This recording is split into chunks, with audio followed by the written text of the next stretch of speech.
Nesse vídeo, vamos falar sobre as coberturas verdes. As coberturas verdes fazem parte da arquitetura vernacular há séculos, em que a construção mais antiga desse sistema é datada de 600 a.C., com os jardins suspensos da Babilônia. No Brasil, na década de 30, o Ministério da Educação e Saúde, no Rio de Janeiro, foi o pioneiro nacional na utilização dessa técnica para compor o projeto paisagístico de arquitetura, que foi idealizado por Oscar Niemeyer e Burle Marx. Tipos de coberturas verdes. As coberturas verdes dividem-se em 3 tipos: a intensiva simples ou semi-intensivo e extensiva, que se diferenciam principalmente pela diferença da espessura de substrato adotado sob a cobertura, além de determinar o tipo de vegetação escolhida. A cobertura intensiva apresenta um substrato com espessura acima de 100 mm, permitindo o cultivo de vegetações de maior porte que as de forração do sistema extensivo, podendo variar de arbustos até árvores maiores. Esse conjunto exige um sistema de irrigação, além de possuir uma camada de drenagem ou retenção mais profunda. O edifício Matarazzo, também conhecido como Banespinha, é um dos exemplos mais emblemáticos da cidade, que possui um jardim suspenso com um sistema de cobertura intensivo, já que a vegetação do jardim é formada principalmente de árvores de médio e grande porte. Essa intervenção no terraço foi realizada na década de 70, após a construção do edifício, e transformou o topo do prédio, que já possuía gramado, em um espaço verde mais amplo. O jardim suspenso foi ampliado com o plantio de árvores de médio e grande porte, contribuindo significativamente para o conforto urbano e a qualidade do ambiente ao redor. A arquitetura semi-intensiva em coberturas verdes combina características dos sistemas extensivo e intensivo, com substrato intermediário que permite o cultivo de arbustos e plantas de porte médio. O Centro Cultural de São Paulo é um exemplo, com uma cobertura que inclui gramados e horta comunitária. Sua cobertura verde, além da estética e contribuição para a melhor eficiência climática, também possui uma abordagem econômica e social ao transformar este espaço para a subsistência da comunidade. A cobertura extensiva adota um tipo de substrato com até 100 mm e inclui uma vegetação de menor porte, como herbáceas, gramíneas e forrações. É projetada principalmente para climas extremos, além de adicionar pouco peso à estrutura que o suporta. Comumente, a água é armazenada no substrato para suprir as necessidades hídricas das plantas. Porém, um sistema de irrigação pode ser empregado para garantir a sobrevivência da vegetação durante períodos prolongados de estiagem. A exemplo disso, a casa APF do escritório Centro Arquitetura é utilizado esse sistema de cobertura, até mesmo por sua localização, em Bragança Paulista, interior de São Paulo, onde o clima é mais seco e as temperaturas são mais elevadas, o que auxilia até mesmo no conforto térmico da residência. Esse sistema pode ser caracterizado como um revestimento vegetal acima de uma construção edificada, composta por diversas camadas que são a própria cobertura do projeto, o substrato, o filtro, a camada de drenagem ou reservatório, a barreira anti-raiz e a membrana impermeável. A camada impermeabilizante tem a função de proteger a laje contra as infiltrações e, na maioria das vezes, ela é composta por uma manta asfáltica, que vai filtrar a água, fazendo com que as partículas de areia e terra, ou raízes, não passem pela tubulação de queda da água da chuva. A camada drenagem garante a impermeabilização da construção, fazendo a drenagem da água da chuva, dando vazão ao acúmulo de água, além de servir como filtro separando os poluentes. Ele pode ser composto por argila expandida, britos, seixos, etc. A camada filtrante retém as partículas que seriam levadas pela água da chuva. As membranas líquidas são aplicadas como pintura e, quando secam, atuam como uma película elástica impermeável e sem costura, selando todos os pontos onde a água poderia se acumular, garantindo também maior durabilidade ao sistema. O solo e o substrato são a base da cobertura verde, em que o substrato atua como suporte onde as plantas fixam suas raízes. Juntos, ambos compõem o meio de crescimento e cultivo da vegetação escolhida. Nesse exemplo de cobertura, podemos ver a primeira camada, que é uma base de argamassa que tem uma inclinação mínima de 2%, a segunda camada, que é uma emulsão betuminosa, que é uma impermeabilização que atua como uma camada primária, que protege a estrutura da edificação contra as infiltrações da água. A terceira camada é uma camada impermeabilizante de asfalto modificado com polipropeno atático, que ele reforça aquela impermeabilização da emulsão betuminosa. Depois tem a camada impermeabilizante com proteção anti-raízes, que impede que as raízes das plantas penetrem e danifiquem as camadas anteriores. Depois tem a camada de drenagem, que assegura o escoamento eficiente do excesso da água da chuva. depois o substrato, que fornece os nutrientes para as plantas, e finalmente a vegetação. Nas coberturas verdes, a gestão das águas pluviais é algo essencial para a sustentabilidade urbana. Ela envolve 3 processos principais. A primeira é a retenção, em que o substrato do telhado verde, composto por materiais porosos, absorve a água da chuva, retardando o escoamento e aliviando a carga sobre as redes pluviais. O segundo processo é a drenagem. Quando a água não é completamente retida pelo substrato ou pela vegetação, ela precisa ser drenada de forma eficiente por meio de camadas drenantes, com a placa de drenagem ou agregados porosos. A manta geotextil atua como filtro, evitando que partículas do substrato entupam a drenagem. Já o ralo de telhado coleta o excesso de água e direciona para um sistema de escoamento ou reservatórios. E por fim, o armazenamento.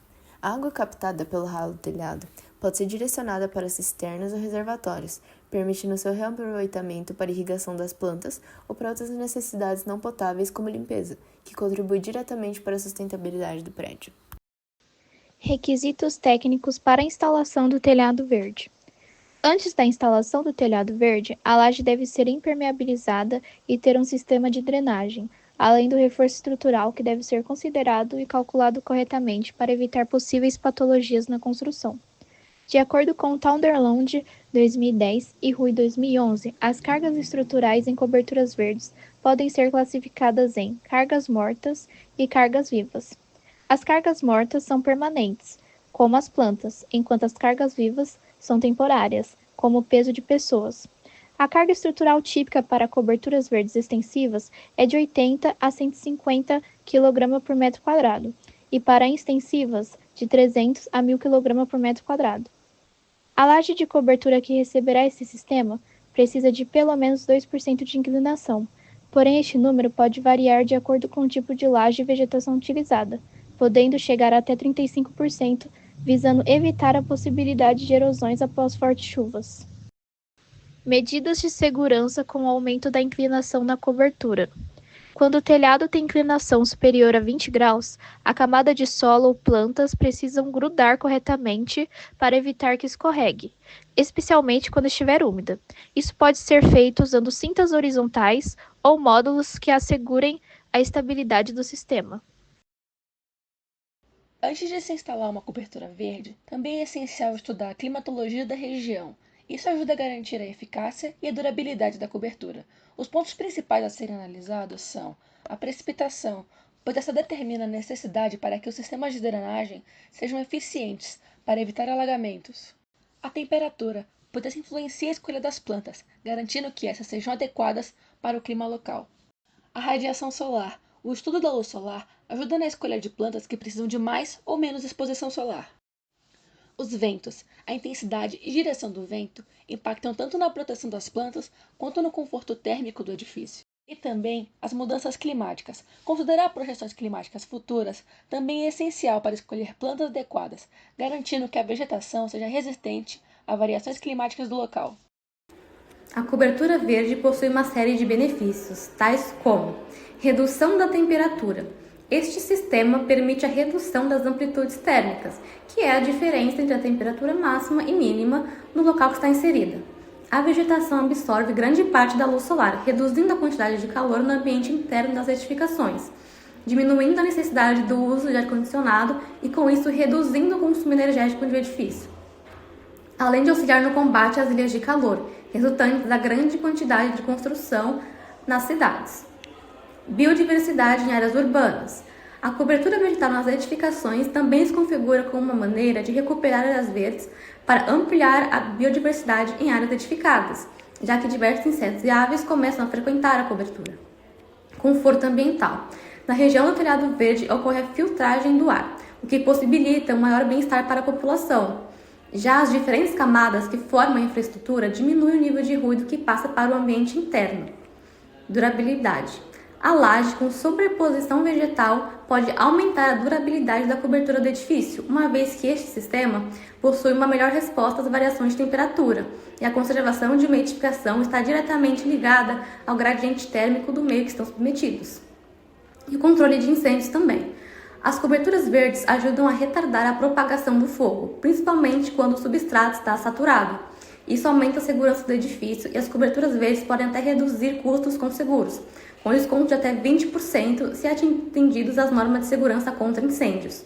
A resistência ao fogo é melhorada pelo uso de materiais não combustíveis, redução de componentes combustíveis e manutenção da umidade no sistema. Apesar de trazer muitos benefícios, as coberturas verdes também apresentam algumas desvantagens que precisam ser consideradas. A primeira delas é o custo inicial elevado. Isso acontece porque é necessário contratar profissionais capacitados tanto para a instalação quanto para a manutenção do telhado verde. Isso pode encarecer a obra e também deixar o processo mais demorado. Outro ponto importante é a manutenção regular. Se a cobertura verde não for cuidada adequadamente, podem surgir pragas, como insetos e roedores, o que compromete diretamente os benefícios do sistema. Além disso, existe uma certa burocracia na aprovação do projeto. Como essa ainda é uma técnica relativamente recente, pode haver resistência por parte das autoridades locais ou órgãos de fiscalização. Isso pode gerar dúvidas e acabar atrasando a liberação da obra. Por fim, vale lembrar que o sistema é complexo. Um telhado verde envolve diversas etapas e aspectos técnicos de um imóvel, exigindo mão de obra especializada e um bom planejamento desde o início.